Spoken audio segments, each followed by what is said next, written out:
Samantala, masaya po ang Pasko ng PNP ngayong taon dahil naglalaro sa 50,000 hanggang 400,000 piso ang Christmas bonus na ibinigay ni Pangulong Rodrigo Duterte para sa mga opisyal ng pulisya depende sa kanilang ranggo. Bukod pa raw ito sa regular na bonus nila. Balitang hatid ni Sandra Aguinaldo.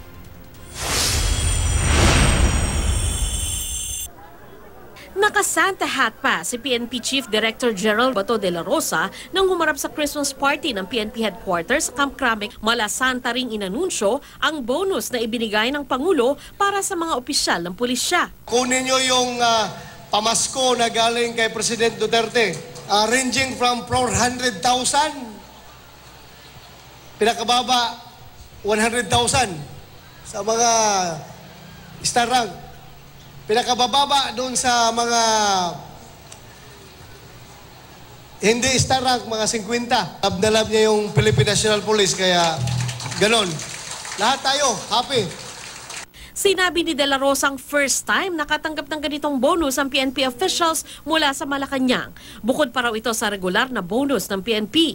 Sa mga key officers yun, yung mga director, deputy, XO, chief of staff, mga ganon. Doon sa hanggang provincial directors, meron. Hindi naman kaya ng presidente na bigyan lahat. Sa akin, malaki. Sa akin, pinakamalaki. Ako, chief PNP. 400,000. Apat na star, 100,000 na star. Galing yan sa mga, siguro, sa intelligence pan ng presidente. Tinatanong pa namin ng Malacanang kung magkano ang kabuang halaga ng bonus ng mga pulis at kung saan galing ang pondo.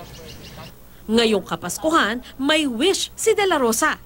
I would like to ask everyone, ang hingi kong gift galing sa inyo, ay pagdasal ninyo kami, ang inyong mahal sa buhay, ang ating kapulisan, na sana patawarin kami ni Lord dahil dito sa mga namamatay sa ating war on drugs. Hindi namin yan inaamin na aming kagagawan yan. But because nga, dahil sa war on drugs, nagkakaganito, maraming namamatay, so sana Lord patawad.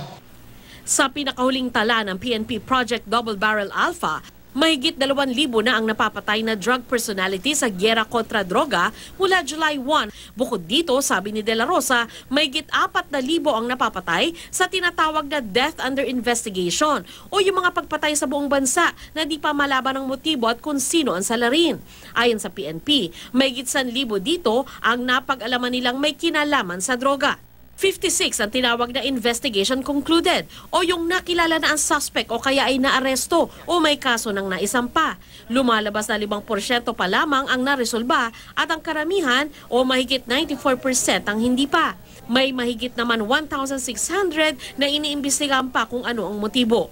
Sa pagdinig ng Senado, isa sa napunterya ang mataas na bilang na death under investigation o yung mga kasong iniimbestigahan pa lang ang pagkamatay, habang higit na mababa naman ang bilang ng natatapos na investigasyon.